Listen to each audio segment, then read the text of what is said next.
Hi, everyone. It's Alex Savage from KTVU, Fox 2 News in the San Francisco Bay Area. And right now, in the middle of the coronavirus pandemic, pediatricians all across the country are seeing a really disturbing trend. A lot of parents are not bringing their children in to get necessary vaccines. Joining us now to talk more about this issue is Dr. Hansa Bhargava, who's a pediatrician and the senior medical director with WebMD. Dr. Bhargava, always good to have you on here. So let's start off with how serious is this problem across the country?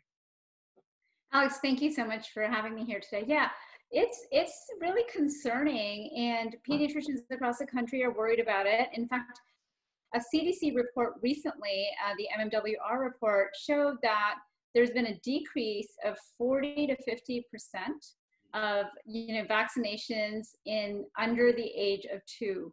So what does that mean exactly? That is a prime time when kids actually get vaccinations. And what our worry as pediatricians is, and I had the opportunity to talk to Dr. Sally Goza, who heads up the American Academy of Pediatrics as well, and her concern as well, is that we are going to have other outbreaks of diseases. We're trying so hard to limit the exposure to COVID and get it under control. And here we might be setting ourselves up for other outbreaks. So we don't want to do that.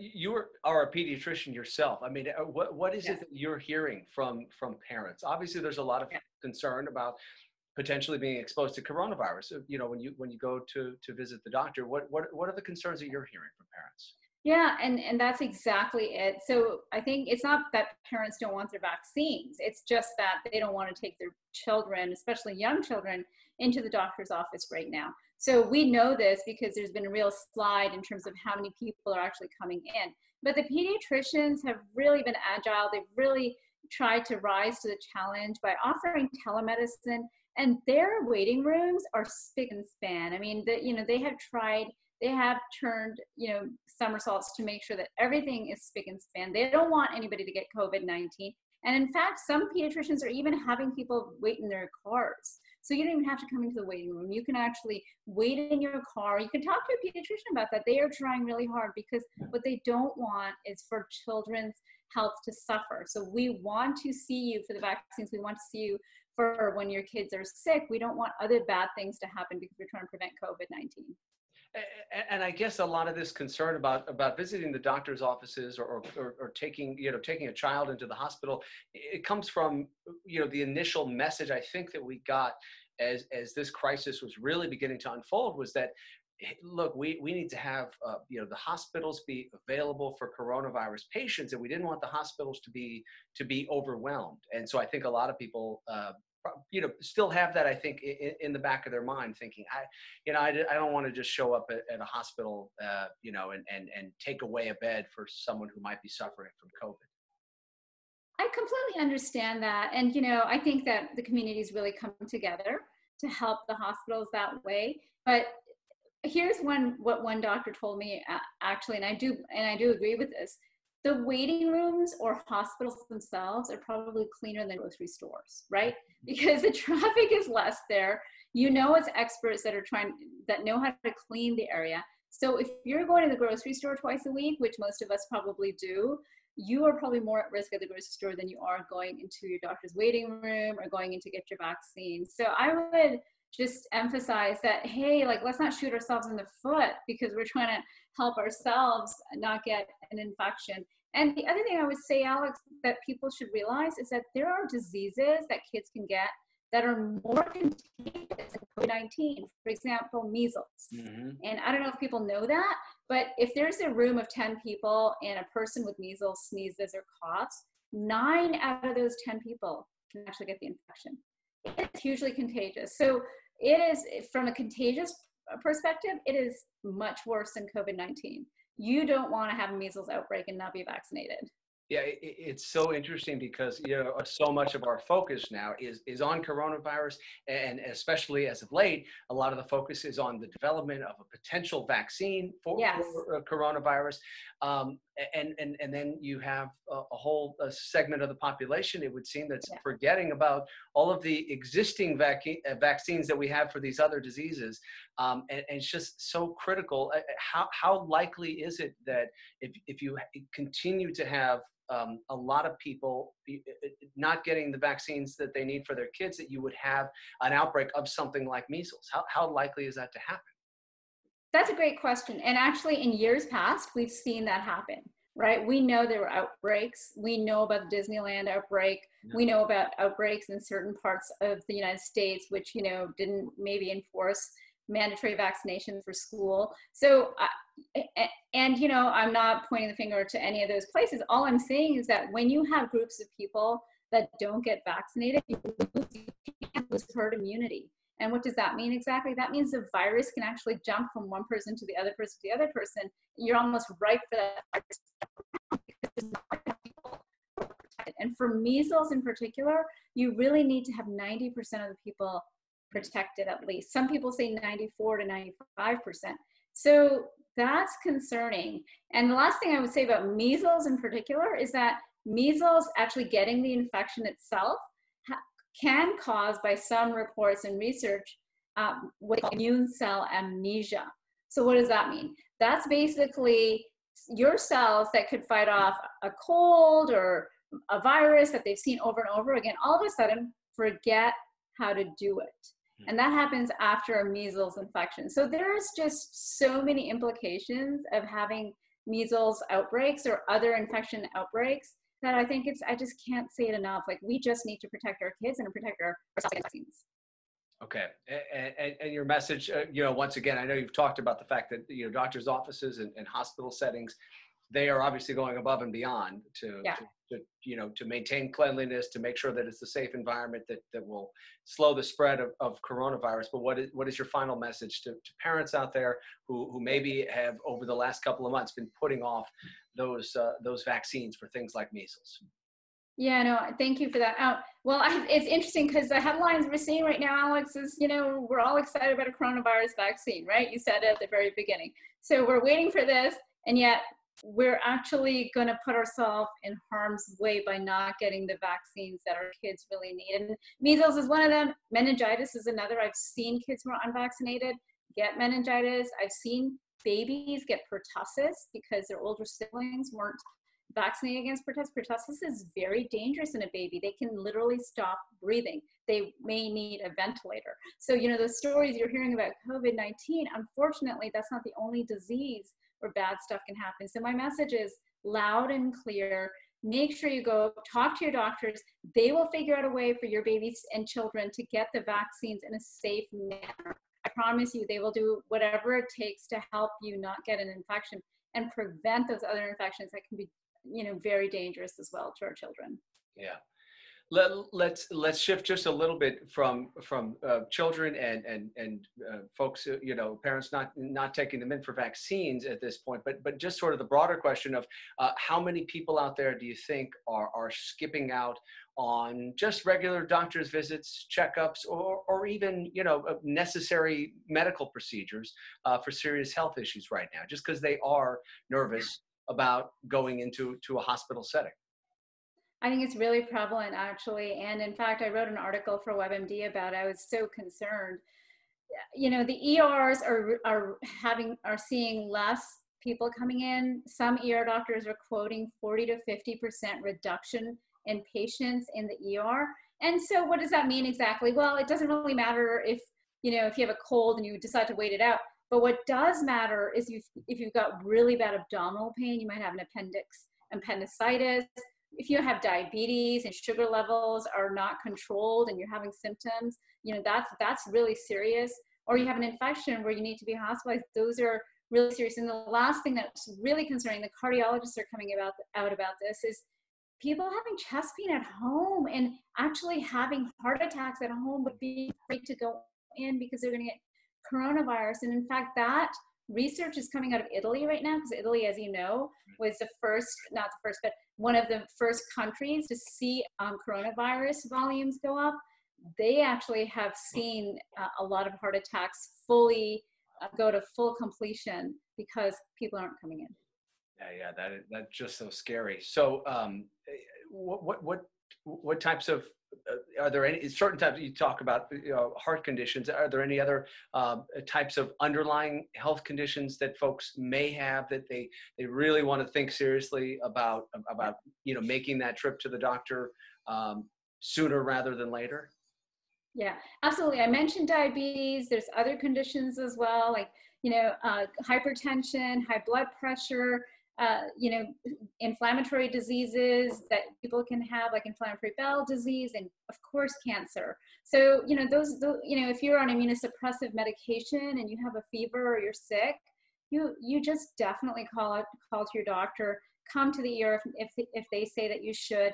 You've got to get the treatment. It's not, the ERs and the hospitals are trying their best to keep everything clean, and they know that more than any of us do, right? Like, whatever we know, we're learning. And, as a doctor, I can tell you that the hospitals take very good care to make sure that everything's sanitized. So don't compromise your own health by not going to the hospital when you need to go to the hospital.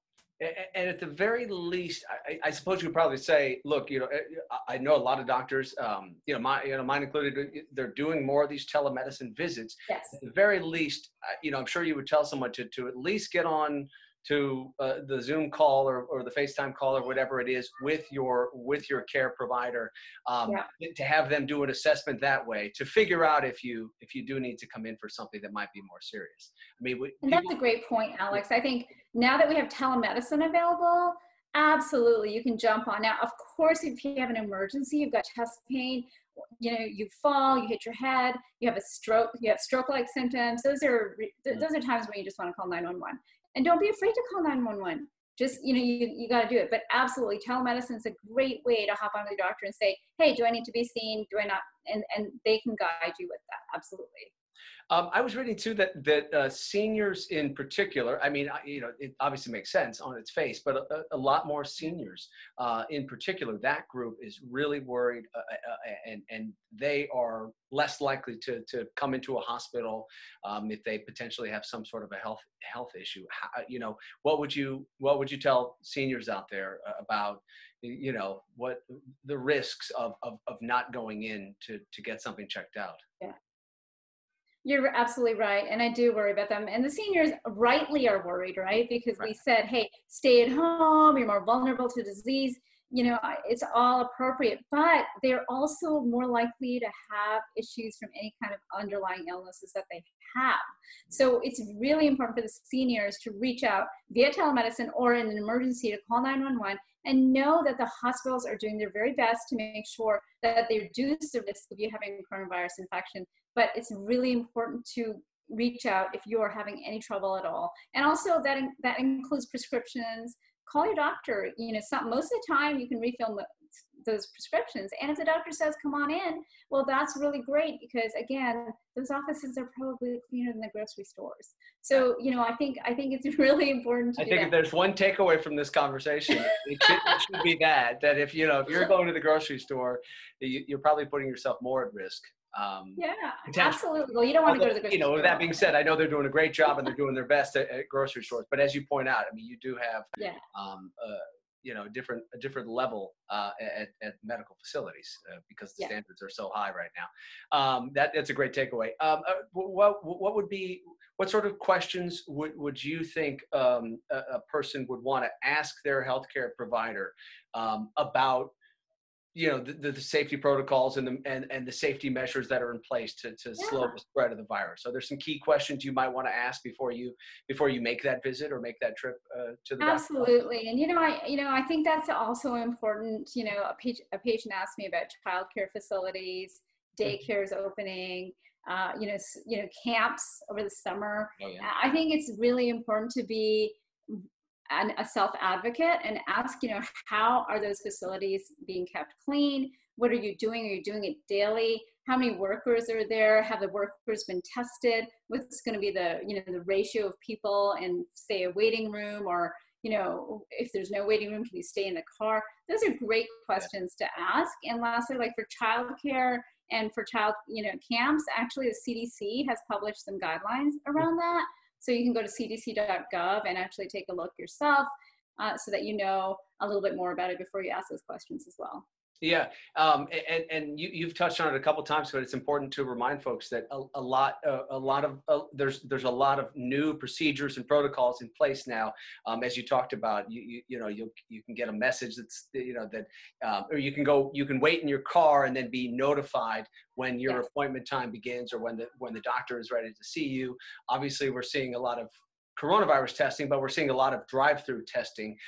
I wonder on that note, are we seeing any more kind of drive-through scenarios, like, let's say for I don't know, for blood draws, for vaccines? I mean, is there any other, you think we start to see more of that sort of stuff happening? I think that the hospitals and doctors are definitely making a real attempt to do whatever they can. It would be healthcare system dependent, doctor dependent probably, but I think as a patient, or especially as a parent, it's a great idea to call in advance and ask. Like the one situation that Dr. Goza was telling me about, she's the president of the American Academy of Pediatrics office. There was a family and they had a newborn baby, and of course you don't want to bring the newborn baby in. They're really worried. But the vaccinations are really important. So she actually, she made sure she arrived at the office 3 minutes early, so no one else was there. She had the patient wait in the car, and then she brought the patient in through the back door to the room and saw the baby. I think the point of that story really is that they will really try and work with you. And I think that hospitals and doctors are trying their very best to do that, because ultimately we all want you to have good health. And it's not just protecting you from COVID, it's actually making sure that we're hitting all the other boxes as well. Are you optimistic that now that a lot of states across the country are starting to relax the stay-at-home restrictions somewhat, things beginning to ease a little bit? Do you think we see an overall turnaround, and we start to see more people coming into hospitals and coming in for the doctor's visits that they might have been skipping over the last couple of months, and seeing more parents bringing their children in to get necessary vaccines? Alex, I really hope so. I really do. I think that probably will happen. I would say that, the one thing we should remember is that the doctors and hospitals are working hard, but we all should, people out there, that when they go in, wherever they go, grocery stores, restaurants, I hope they don't go to restaurants yet, honestly, but, wherever you're going, make sure that you are still social distancing as much as possible. Wash your hands, wear that mask. I think we're not out of the woods quite yet, because we don't have a vaccine, we don't have treatments, we don't have herd immunity. So I think, and when the vaccine comes out, hopefully everyone will be very inclined to get that vaccine as well. Because in order for our society to be protected from coronavirus and not go through this again, over and over again, is to get herd immunity. And that means, everyone should attempt to get the vaccine. Anyone who can should. I think that's a perfect note to end the conversation on right there. And we hope that coronavirus vaccine comes online sooner rather than later. But we know it's going to be some time. We have to be patient. But in the meantime, Dr. Bhargava says, yes, get all of the other existing vaccines that we do have right now. Yes. For all of those illnesses. Yeah, it's a really important message, and appreciate you helping to get that message across. Dr. Hansa Bhargava, pediatrician, senior medical director with WebMD. It's always a pleasure to have you on. We appreciate the insight and the information, and I will let everyone. Yeah, I'll let everyone know that we have more information that we've put up at our website. It's coronavirusnow.com. I'm Alex Savage from KTVU Fox 2 News in the San Francisco Bay Area. See you next time.